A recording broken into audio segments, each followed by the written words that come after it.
Well, we've talked about a lot of jokes and nonsense and so on, but it's time for us to get serious. Okay, so you'll forgive me if I end my talk on a serious note.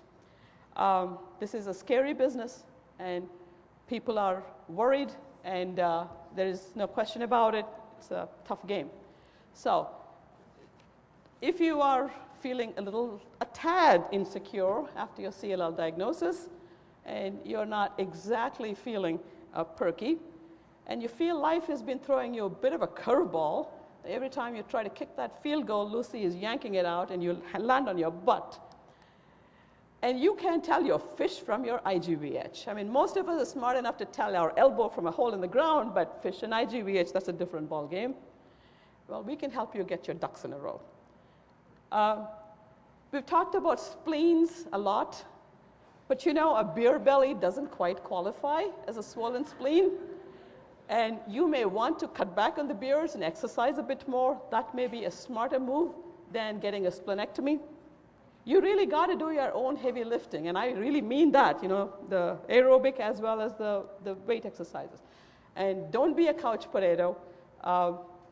Hey, I don't want to hear any guff about me taking my own advice. One of the nice things about being a patient advocate is it absolutely ties into my strengths, which is telling everybody what they should be doing and how to run their lives and not having to take my own advice. You are truly in the fight of your life, and the best thing you can do for yourself is get active.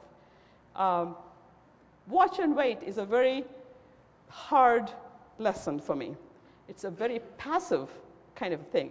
Your doctor is doing the watching, and you are doing the waiting. I don't know if you've noticed, it's kind of hard to tell, but I don't do passive very well. For me, it's in your face or else. And I think we should change, maybe in the patient community we should change from watch and wait to watch and get ready. Because a storm is coming. Whether you like it or not, you may have just been diagnosed, and maybe an indolent cancer, but a storm is coming. You've just been given the storm flag. Okay? So if you smoke, quit. If you're obese, get in shape. If you're a couch potato, quit being a couch potato. If you love the sun, get yourself one of those fake tan things, okay? I'm serious. You've got to change your life. You've been given a kick in the butt or someplace else that hurts more.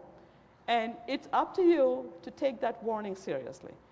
If you live in the Florida, in one of those high-rise things, and a storm is coming, and you don't do anything to board up your windows, and then everything comes right through the broken plate glass, well, it's kind of stupid, isn't it? So get in shape.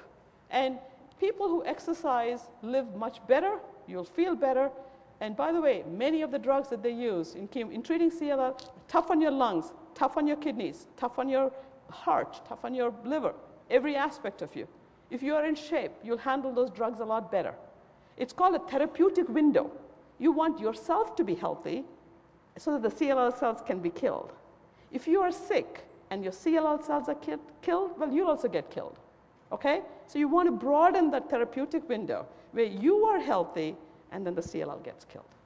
You don't want to be in the same basket as the CLL. Infections are the #1 killer of CLL patients. Pneumonia is the #1. So the citation at the bottom says, relax, pneumonia will get you before the CLL. That's not a game. I mean, it's really true. Pneumonia will get you before the CLL for the majority of you. My husband died of a pneumonia, finally, when it came down to it. He didn't die of CLL.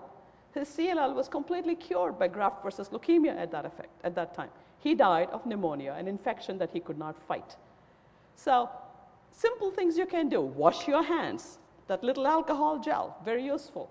Social distancing. You don't have to hug every blonde you see, even if she's hacking. And the germ factories, they come masquerading as grandkids. Watch out for those guys. Okay, I'll go through this quickly. We are Patient Advocacy. You know who we are. We were established in 2003. Worldwide audience. We have, I hope, a reputation for credible information.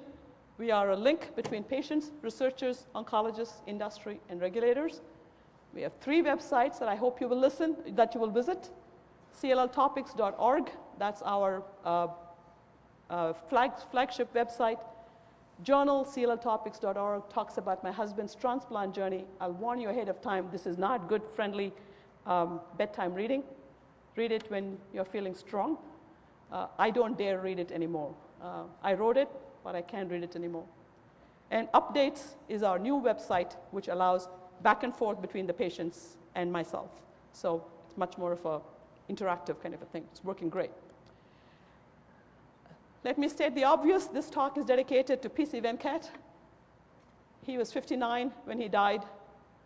Terrific father, deeply beloved husband, and an absolute over-the-top nutcase dog lover. His pseudonym on the website was Harvey, because we both loved the Jimmy Stewart movie with the 6-foot-tall imaginary rabbit. So if you can imagine it, there is a puka standing right next to me, and he thanks you for your attention. Thank you.